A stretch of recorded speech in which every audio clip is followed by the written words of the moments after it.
Goose, goose, goose, goose, goose, goose, goose, goose.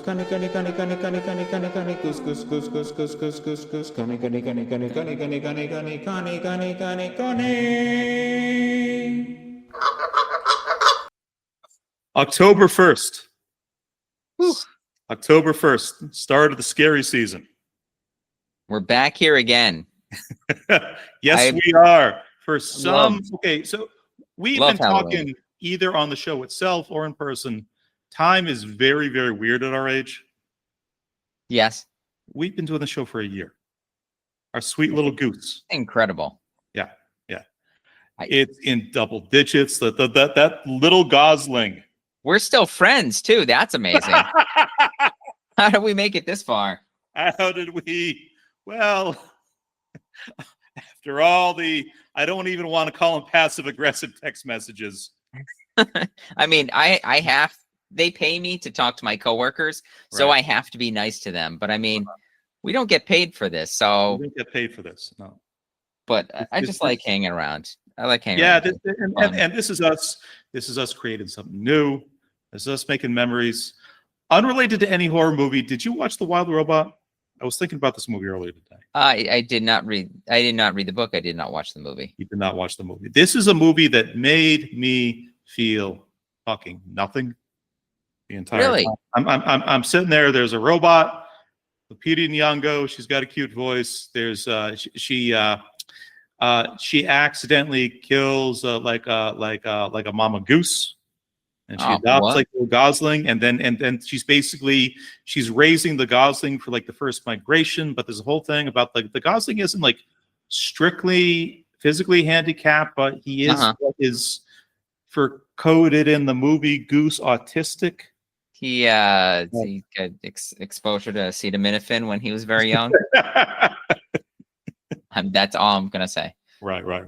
Yeah, just birds of a feather, man. Like I was like thinking about this thing, and like I am always kind of curious. I'm always asking like these kind of things like on the mainline pod, because I'm just like as I get older, there are some things in movies that just like affect me a lot more deeply than I used to. But yeah, parent stuff, not having a family, like not having a child, I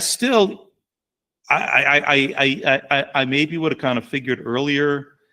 Parent stuff might just because of my age might like hit like a little bit stronger. But I see this robot trying to raise this sweet little goose, and I honestly could just have given less of a fuck like the entire time. And I thought you were gonna go in the direction where you're like, I was that little robot, and I was leading the goose, but I don't have kids or family, so fuck the goose. I just kind of let him struggle on his own. And this is the pod. And just trying to stay afloat.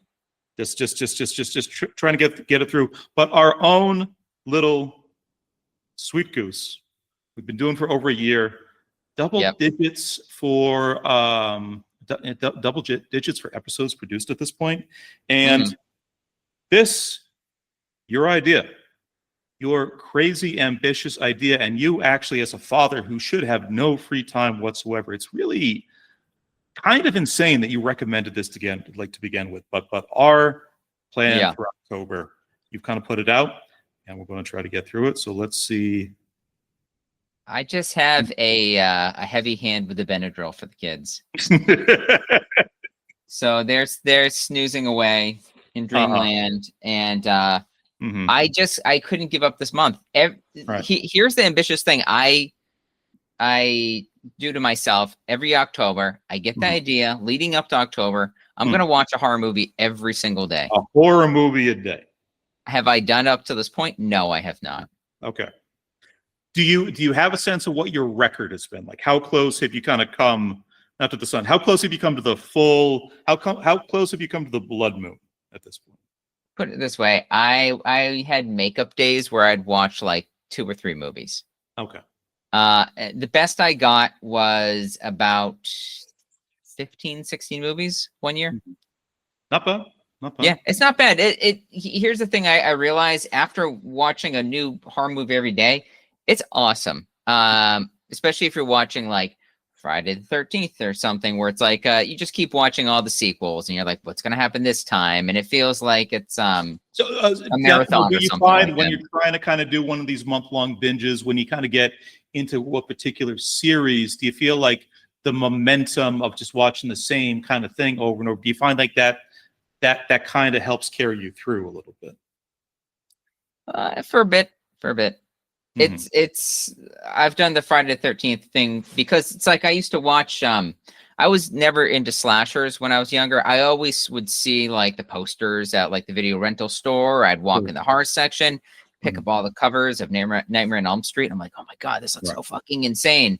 And then when you actually watch them, it's like some are great, some are not so much. 80s horror had like the biggest disproportion to the quality of the box art and the quality of the movie itself, particularly like within like the horror genre. You got to sell it to people. And so if you just have this like graphic, explicit shit on the cover. Once you have their money, you never know what you're going to kind of get. Like I'm telling you, it was when I still remember when they had, God, it was the Dream Child. I forget which Nightmare on Elm Street this is. Maybe like the third or fourth one, where it's the kids all have kind of wuxia martial arts weapon, and they're kind of all walking together towards a giant Freddy. Yeah, and the movies are just like, again, their budgets, they're running low. So yeah, there's a kid fighting. That was the Dream Warriors. Dream Warriors. Okay. Yeah. They're gonna fight back.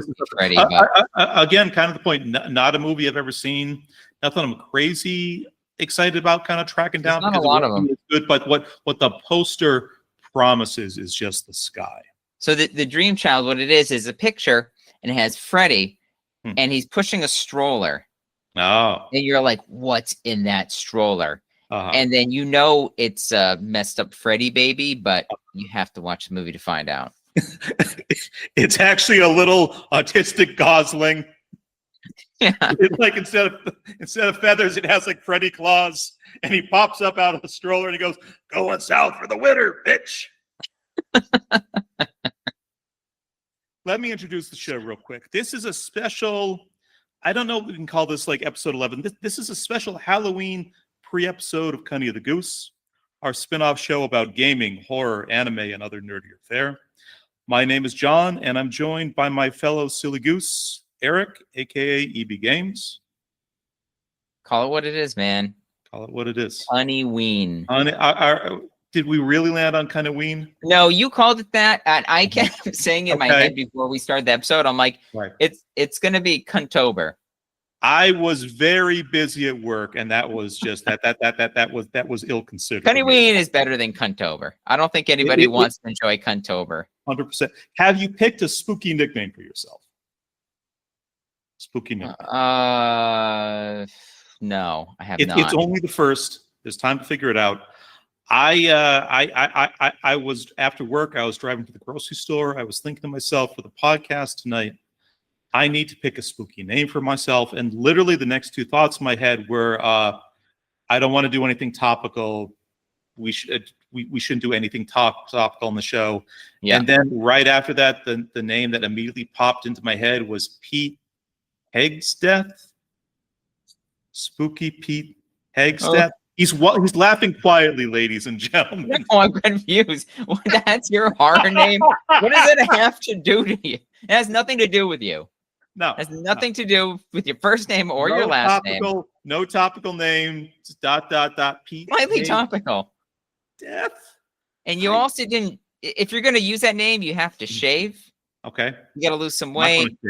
Okay. Whoa. You gotta lay off the Halloween candy with the Benadryl, bro. Look, you look great on the video feed. No, yeah. I feel like look worse. I don't know what filter you've got going for you, but damn, girl, you look like you got parasites. It's fine. I like it's 80 degrees out. I feel young. You're down in the basement. You got 3 layers already. It's already October 1st. I do. Our pre-Halloween show.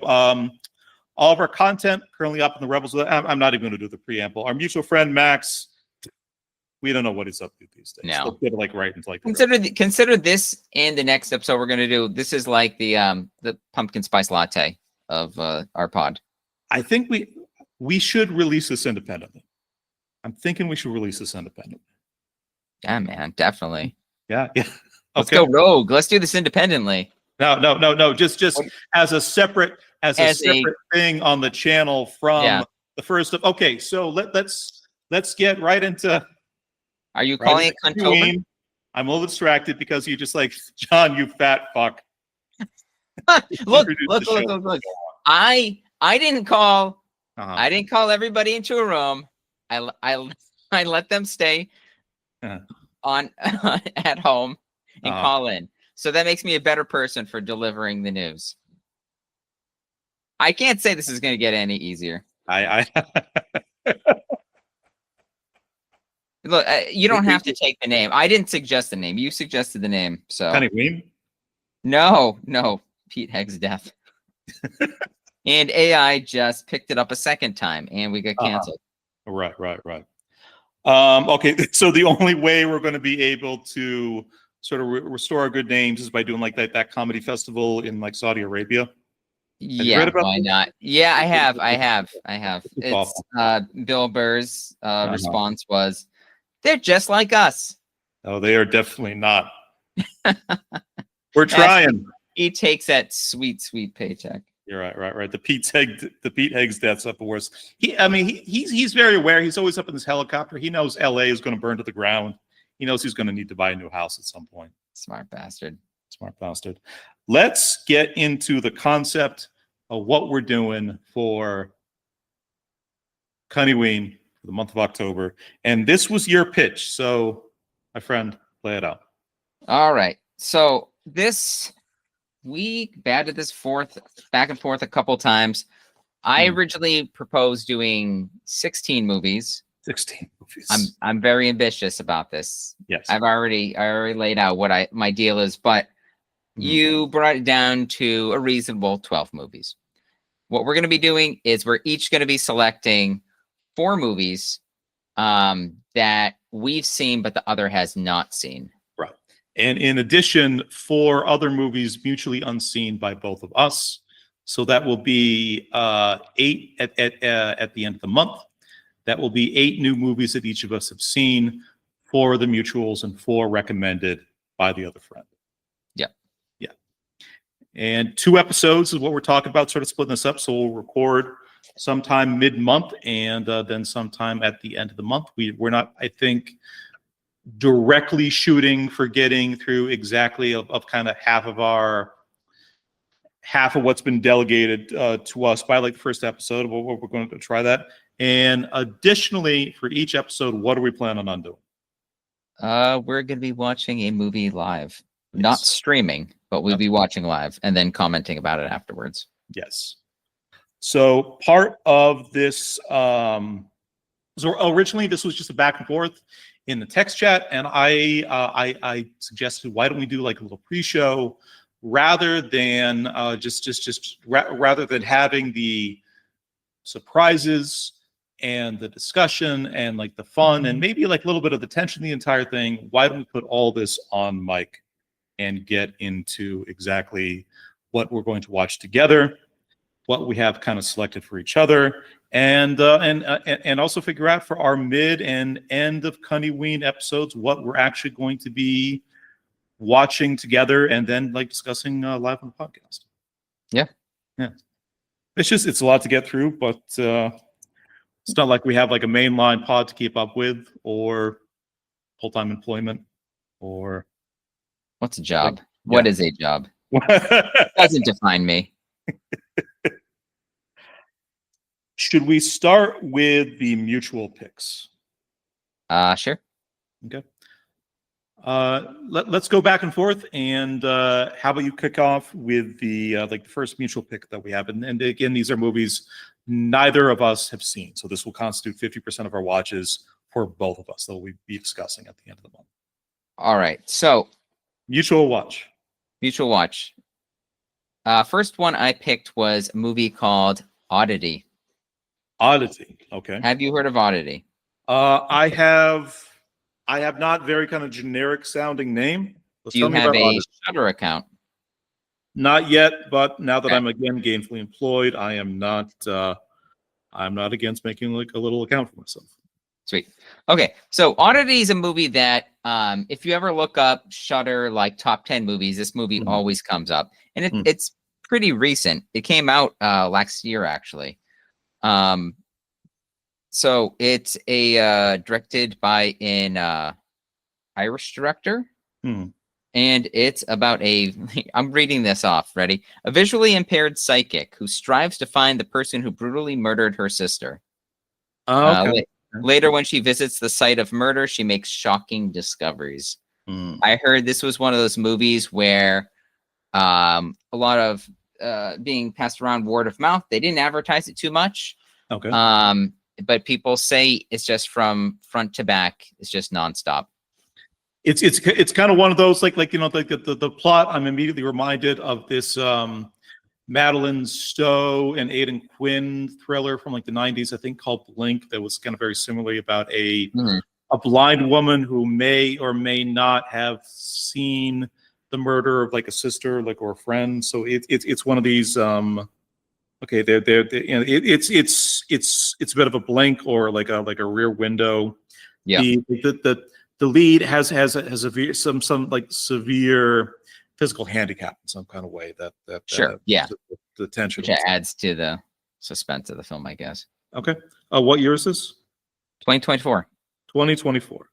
Shudder original. Very cool. Okay. My first pick, and you can let me know if this is something you actually have seen before, but I've been like on like a little bit of a David Cronenberg kick. Okay. I had not really seen any of his movies until The Fly, which is by and large kind of considered his just absolute best. Like a year ago.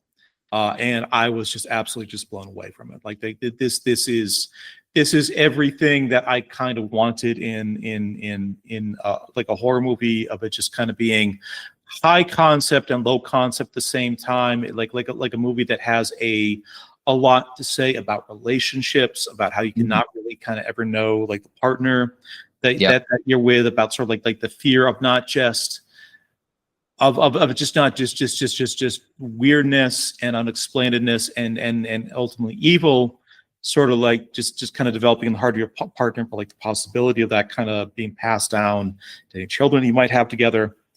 That's the high concept side, but like the low concept side is it's funny, horny, astounding, like practical effects, kind of crazy and weird. The Fly, the best of his work. Yeah. But it's a movie I'm sure that you've seen before. I saw The Fly back in the day. I haven't watched it. Like way back in the day. 15 years, yeah. What I want to do instead is a bit lesser known, but still really well regarded, like David Cronenberg movie that it's very likely that you have not seen.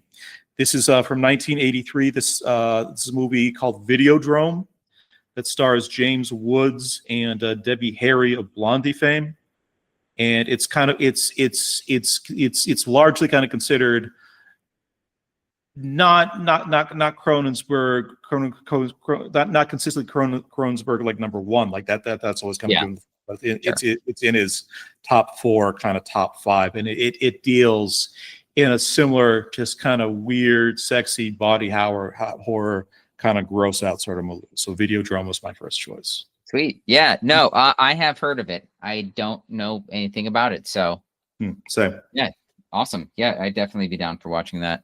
Okay, your second mutually unseen pick. Second pick I had, I brought this up with you. I wanted to know if we could do movies that were going to be at theaters soon. So I've been seeing this everywhere. It caught my attention because I saw an ad for it that said Bone, and then in parentheses R, because of an R rating, and then Lake. So I was like, oh, Boner Lake. What's Boner Lake about? So that's been like my whole thing, where I keep going around. The exact way that you picked out Orgasmo off like the shelf at Starship Video back in like 1999 or whatever the fuck. I vaguely remember this story. Yeah, well, I mean, at that time, if you want to be honest, we were looking, us and our friends were looking for anything that had like a horny title. Sure. So I was like, oh, somebody slipped like a porn over here, or this is like softcore or something like that. Right. No, it wasn't. It was a fantastic one of our generation's greatest comedies. And something everybody should want. And really, just again, this is 25 years later. This has never been disproven. There is nothing sadder than a sad Japanese man. You know, I still never went back to Hamster Style. Yeah, never. Don't go back to Hamster Style because they don't have dads with newspapers anymore. Right. This is what we lost with print media, folks. Yeah, Stone Lake, very, very funny. I will randomly kind of scroll through. Vegas is a little bit frustrating with its willingness to kind of release kind of really kind of small indie horror. Yeah. There is one kind of chain theater. It's either I pay for an expensive cab ride to kind of go downtown. There's one chain theater that plays them all the time. These Shudder originals, they're in theaters. Oh, cool. 1 or 2 nights, but it's always like it's at 9:30 at night. But because of this, I am always kind of scrolling through randomly. Is there any? It's such like a lame middle-aged thing, but I'm constantly looking for are there good indie horror movies playing relatively close to my apartment?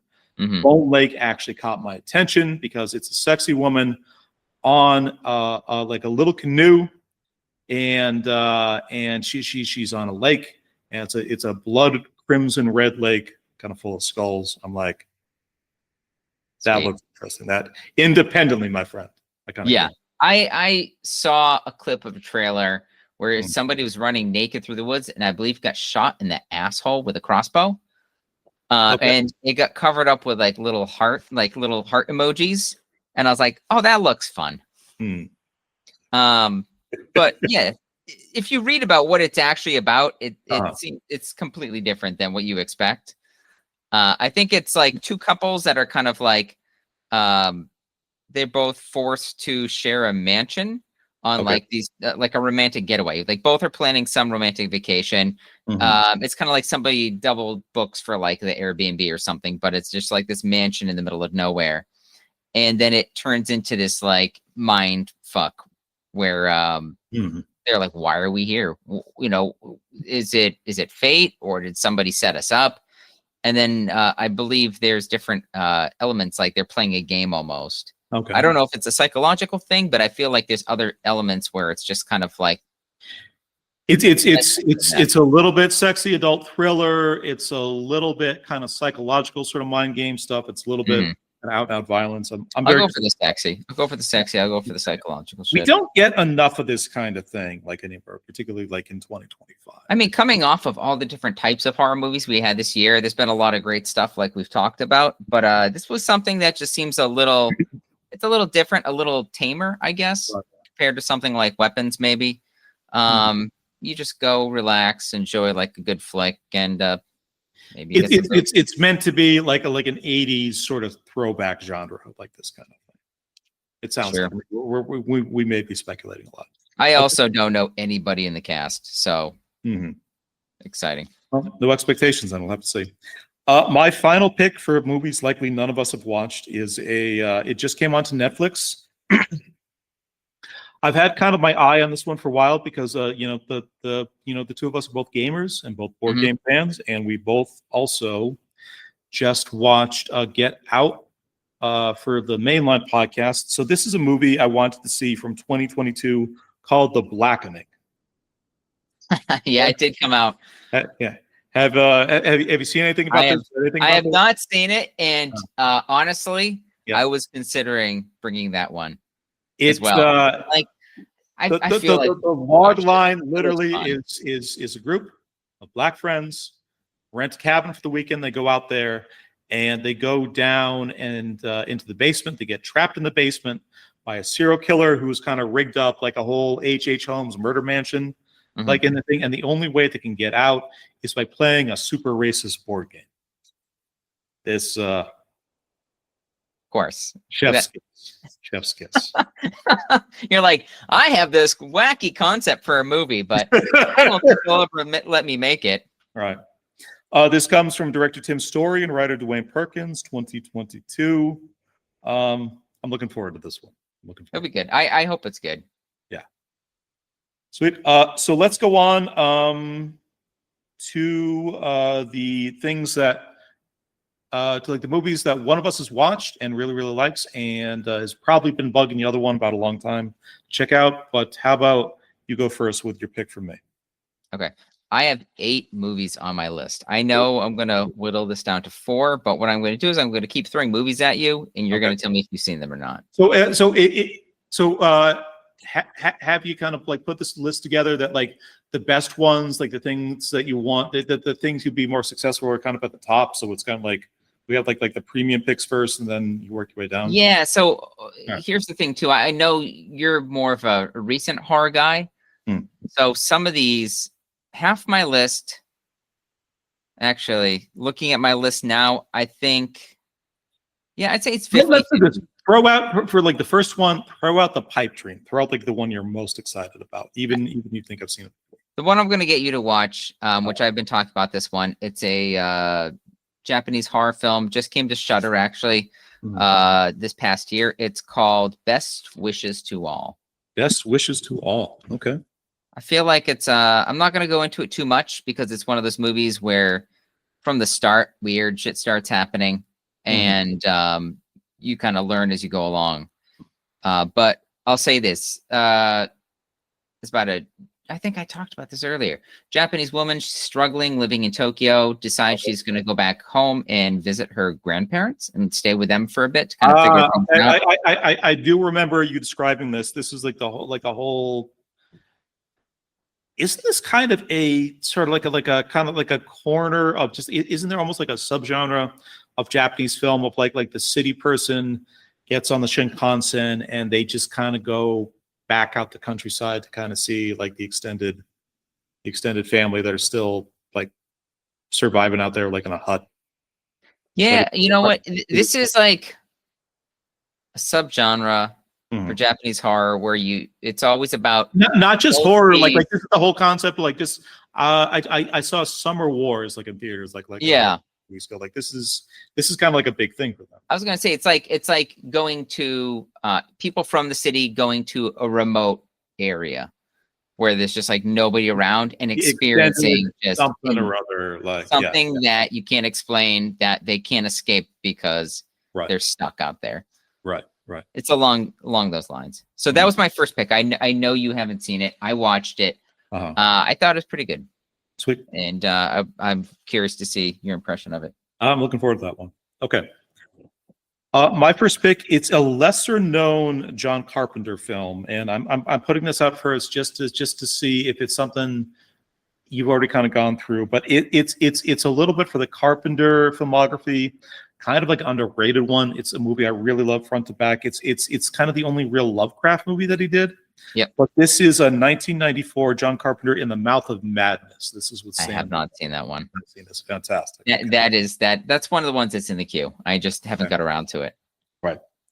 Nothing else to say other than this is a great kind of like. It's a B tier Carpenter, which still puts it like ahead of like 98% of like any other like kind of horror director you can kind of think of. Yeah. This one I was surprised how good it was. We talked about like the Lovecraft thing at some length when we played Arkham Horror, the card game.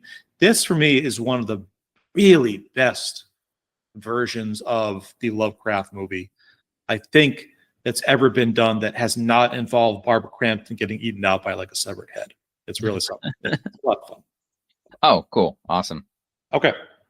All right. Next one I'm going to pick. I'm going to go with this one because I keep coming back to this movie, and it's not a great movie by any means, but it's an enjoyable movie. Okay. And it actually stars Billy from the Gremlins. I don't know the actor's name. I don't care to know his name. It's Billy. It's always going to be Billy to me. All right. So Billy from the Gremlins, he's the only actor I know that's in this. It's a movie called Waxworks. Waxworks. Okay. Waxworks. And there's a sequel as well. But it's one of those movies where it's a fun movie to watch on like Halloween. And is And this 80s? Is this 90s? yeah, this is 1988. 88. I'm marking down Billy from Gremlins. Billy from Gremlins. Quick premise. There's a generic American town where like a waxwork museum opens up, and then they lure teenagers into the museum, and they start disappearing.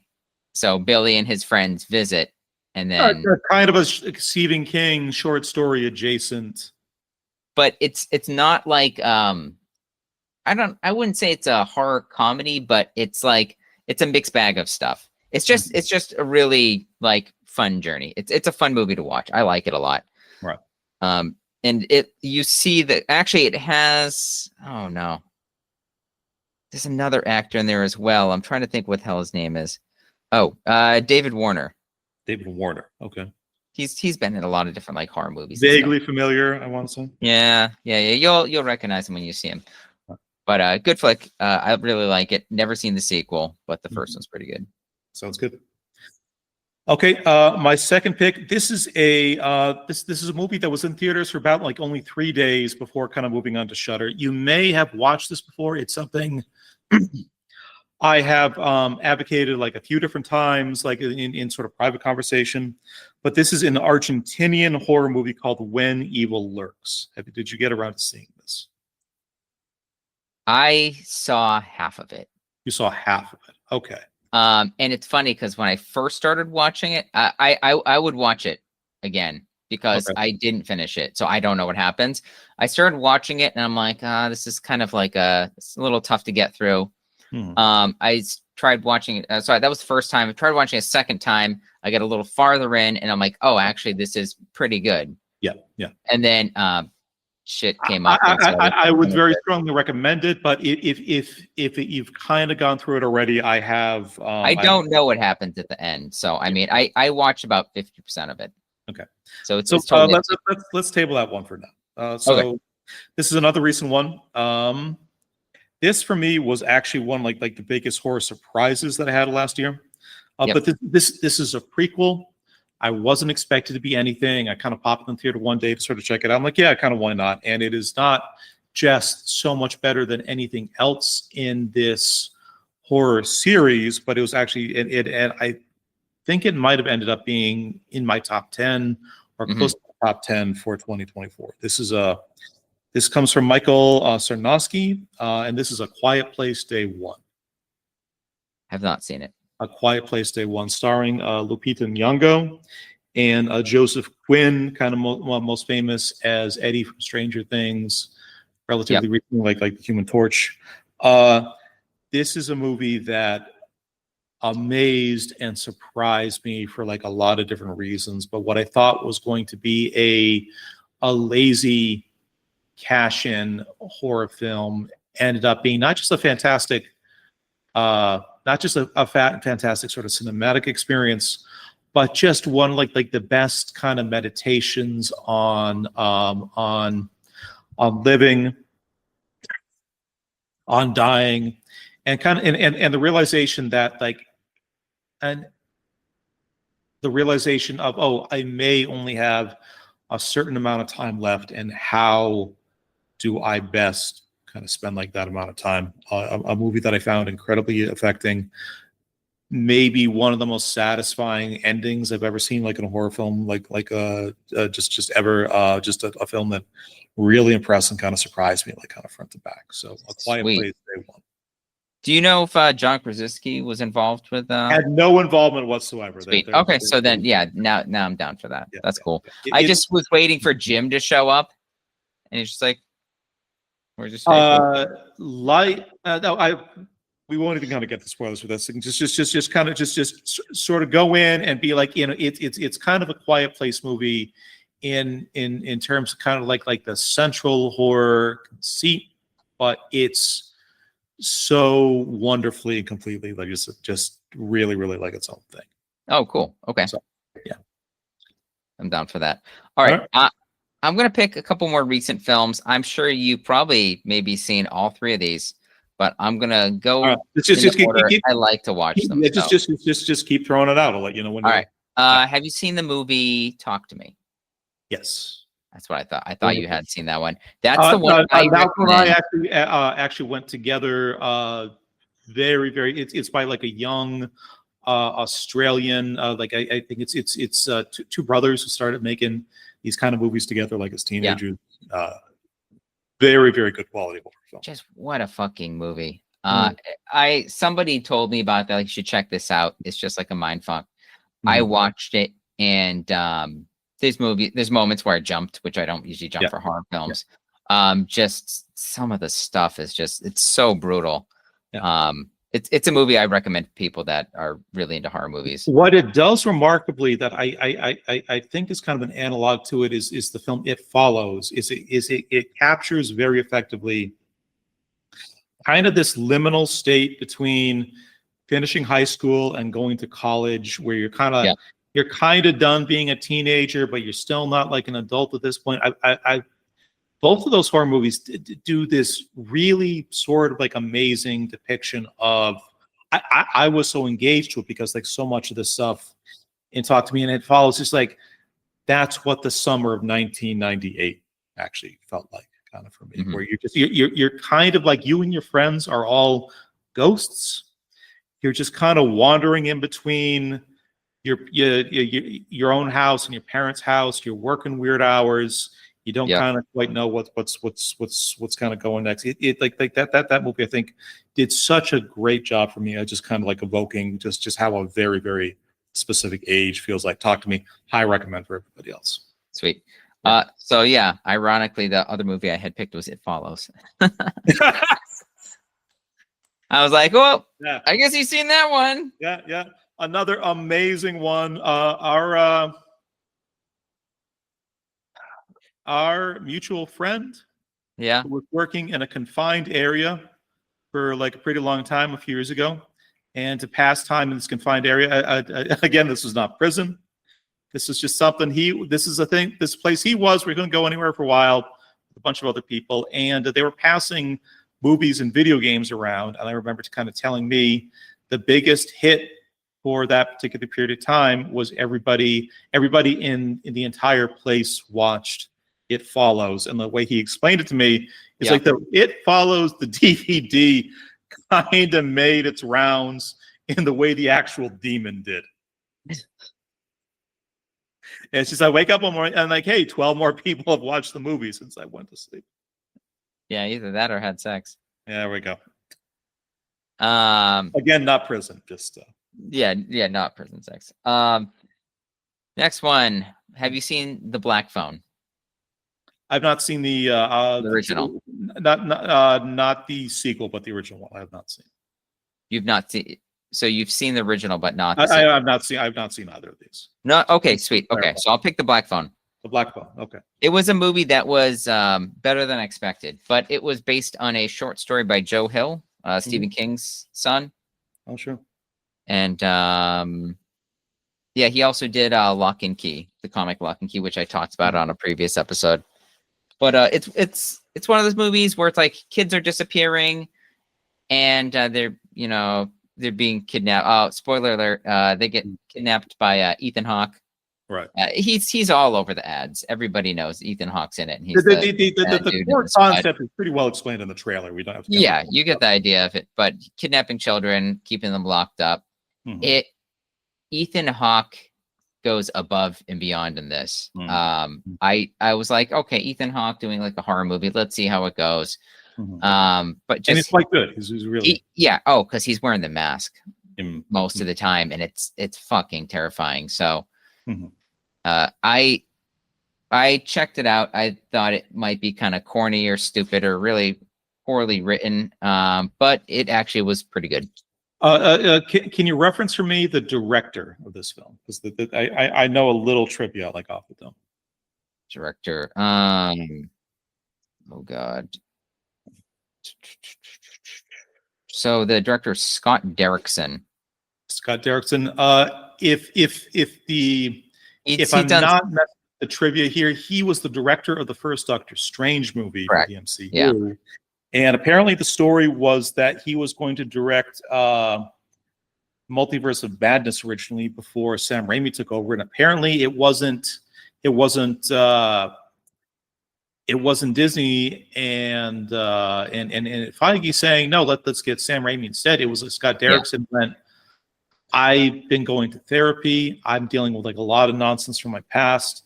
I had the idea to make this movie, so instead of like making the Doctor Strange sequel, I'm going to step away from it and make the Black Phone instead. I guess like wow, how this movie came about. I mean, it worked out good for everybody. Let's just say that. I went back and watched. I mean, I watched with you the second Doctor Strange movie. Yeah. And which is fun. Which has its. I was also pizza papa. I had a couple beers and had COVID without realizing it. Was that the same trip?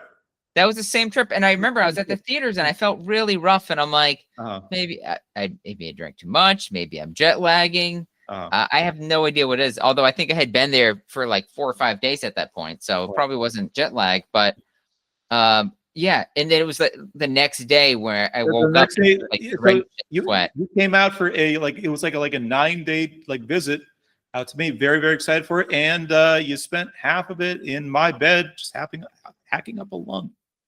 It was deeply awful. It was awful. Yeah. So Scott Derrickson had nothing to do with that. He turned down that big bag of money from the Disney Corporation. He's like, I'm going to make something actually kind of interesting and personal instead. So but I mean, that second Doctor Strange movie, that everything good about it. Elizabeth Olsen looks right into the camera at one point. Did you think she was looking at you personally, or like how did that land? She spoke to me. She spoke to me. I was like, I'm dead. I'm dead. She's got me. She didn't say no more mutants. She said no more Erics. She's like, stop thinking about my sisters. I will not. Yeah. My third pick. This is one. It's going to sound like a bit of a troll. It's going to sound like I'm just being a pain in the ass. It's a troll movie, isn't it? It's a troll movie of Jennifer Aniston. This is not the current one. This is 2025, coming from a director named David F. Sandberg. This is Until Dawn, the mega flop video game adaptation. Until Dawn. This is on Netflix right now. I don't know where this is. This made $12 in the theater. Got 1 star from everybody. Universally panned. Everybody was like, it's not like the video game. I took my horror crazy girlfriend this spring to see Until Dawn, literally because Sinners was sold out. Wow. Okay. That's it was like the third weekend. It was like in theaters Saturday night, 7:00. We couldn't get tickets to see Sinners. I'm like, there's nothing else. Let's check out Until Dawn. Wait. Who was it? I feel like it was. Did you own this game? I did. You did, and you let me try this game. I did, and it's one of those ones where it's like, yeah. It's kind of a '90s throwback, a bit of a choose your own adventure kind of thing. There's kind of you make choices, and then you watch these teenagers get mutilated kind of in different ways. And it's one you can supposedly play that like all the teenagers kind of survive. And I think it was like Rami Malek and Hayden Panettiere were like in like the first one. Was Brenda's song in there as well? Macaulay Well, Culkin's wife? Could be. That's not something I blocked. I don't know, but I remember trying that one, and it was a fun concept. Although they did have like those little bits when you completed like part of the story, and then you're sitting in like the psychiatrist's office. Yeah, asking you about what kind of horror and Peter Stormare just sort of gives you sort of Rorschach tests, and there's no explanation whatsoever for like scared of scarecrows. They are scary fellows, indeed. Yeah, this movie has nothing to do with the video game whatsoever. Okay. It's imagine kind of cabin in the woods plus Groundhog's Day is like the best way I can explain it. It's, by the way, Cabin in the Woods on my list. That's 2. That's 2, son. Yeah. Bryce, you just wanted to... I've seen Until Dawn. Let's watch Until Dawn. Okay, let's watch Until Dawn. You know what I was hoping you were going to recommend as one of your movies? What's that? I haven't seen what's it called? The Monkey? It was the monkey was good. We both Really? have one more recommendation. I considered the monkey, and I think I've got like a better choice for the last one. Okay, sweet. Okay.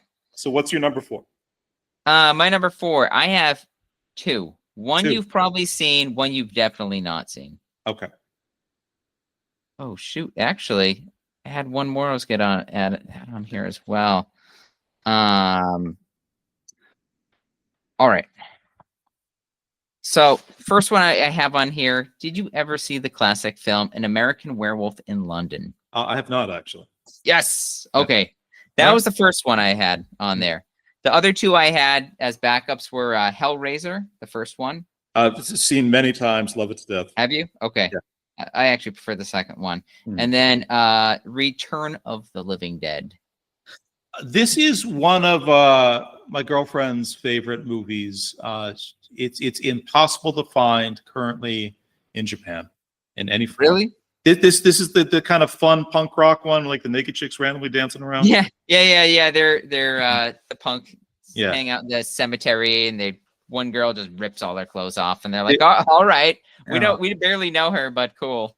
There's a scene that brought Naoko to tears when she was a child when she watched. I guess because the Japanese translation, but it was this zombie lady that it was just basically like a head and torso that was always left.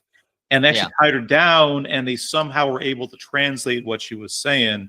And she was just kind of talking about how desperate and miserable being like dead actually was. And she's like, cold, I was hungry. And Naoko was like, I remember openly weeping at that when I was about 9 years old. So, It is. It's the animatronics for the prop that they have. It's so believable. Right.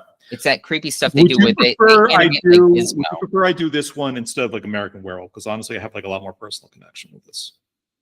Oh, you haven't seen it before? I've not seen no. I mean, but I'll say this: An American Werewolf it's a pretty good movie. Right. It's one you should see. Put it that way. And it's horror, it's comedy, it's John Landis. He's done like Blues Brothers, of course, a bunch of that stuff. Big SNL guy. Yeah. You know what? I'm happy with either. American Werewolf in London. I watched American Werewolf. Halloween. Yeah. I watched it on Halloween while trick-or-treaters were coming by, and it just reminded me of how great it was. But I also watched Return of the Living Dead like the day before, so and that one was pretty epic as well. Also like pretty high, like in your regard. Yeah, okay. I actually own both movies. Yeah. My last pick is a little bit of like a selfish pick because I liked it. I liked it actually quite a bit. But it's one of these, I'm like, I still don't know how I felt about it, and I really just want somebody to talk to about it. This is 28 Years Later by Danny Boyle. Okay. Yeah. I thought it was going to come up. Yeah. It's I think that one's on Netflix as well, maybe, or HBO Max. It might have gone to HBO like really recently. That was yeah. I saw that one pop up. So yeah, I remember you mentioning it. I think you said first half was pretty good. Second half was it's 3 distinct movies.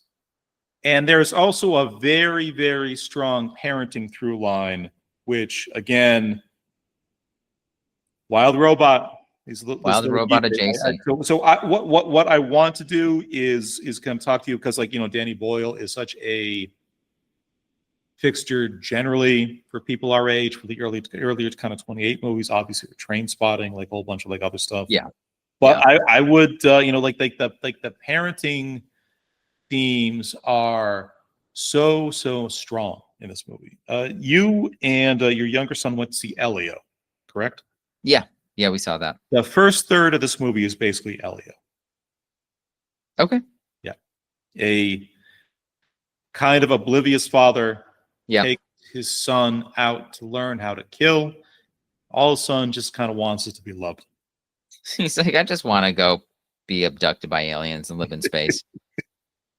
All right. So, yeah. Shall we recap? Mutual watches. Yep. We have Oddity, The Blackening, Bone Lake coming in the theaters, and Videodrome. Yep. For your movies unwatched by you, picked by me, we have In the Mouth of Madness, Quiet Place Day 1, Until Dawn, 28 years later. And then picked by you for me, we have a Japanese film called Best Wishes to All, Waxwork starring Billy from Gremlins, The Black Phone, American Werewolf in London. Do I do Return of the Living Dead instead? It's in the notes. It's a fun flick. It's in the it's one of those ones you don't take too seriously. Yeah. I think we're committed. Okay. Final question before we wrap up. Cuntober. Cuntober. Pennyween is like it's 2G. 2G. Should we do the Wild Robot for Patreon? I spent so much time trying to come up with Cunning of the Goose, Halloween titles today. I couldn't get anything. I came up with a good idea for like a Christmas episode. Okay. Cunning of the Spruce. Ooh, Not that's bad. fun. I like that. Which of these movies do we watch live for our mid and for our end of the month episode? We have to pick two. I'm not committed to like we could do 1 and 1, we could do 2 of yours, we could do 2 of mine. Which out of all these, I'm up for pitches here. Let's see. You know what? You again, I know we picked American Werewolf, but Return of the Living Dead, I'm just saying if we want to add really want to mulligan and sort of go back to it would be now that you brought up that you and your girlfriend I'm ready. Yeah. I feel like I want to make sure that this is not I knew you would bitch out LOL situation. Okay. So the pen is uncapped. The moleskin is open. Do I change American Werewolf in London with John Landis? I know it's a classic. I think it'd be a lot of fun. Do you want me to change that to Revenge of the Living Dead? I think this would be a fun watch together. Return of the Living Dead. Right. Here's the crazy thing too. I actually have a copy of it. Do you really? Yeah. Lying around. Yeah. I bought it because it's one of those films. They're like,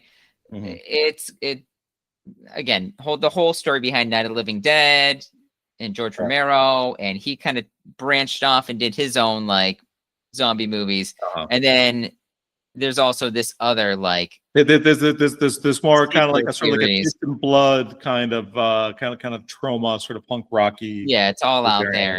I have not seen the third one though, but the second one I do. It's definitely a great like Halloween movie. For the other one, do you want to watch The Blackening? Yes, let's watch The Blackening. That's all right. Yeah, that's an obvious one. How about we do The Blackening at like the midway point, and we save Revenge of the Living Dead for like the Halloween? Perfect. All right. But that was easy. My friend, it's a little bit late for you. This was a lot of fun. I'm glad we recorded this for posterity. Ladies and gentlemen, ultimately what we're going to like, this is not even kind of really sort of built out as a competitive exercise, but what Eric wanted to do was each of these movies we're going to rate individually on a scale of 1 to 50, and we're going to figure out. I guess for like the mutual ones, we'll have to kind of take the averages of the scores, but we're going to see at the end of the month what our top 3 highest horror films out of these 12 picks end up being. Yeah, I thought it's just fun to say. I mean, we're gonna watch these films.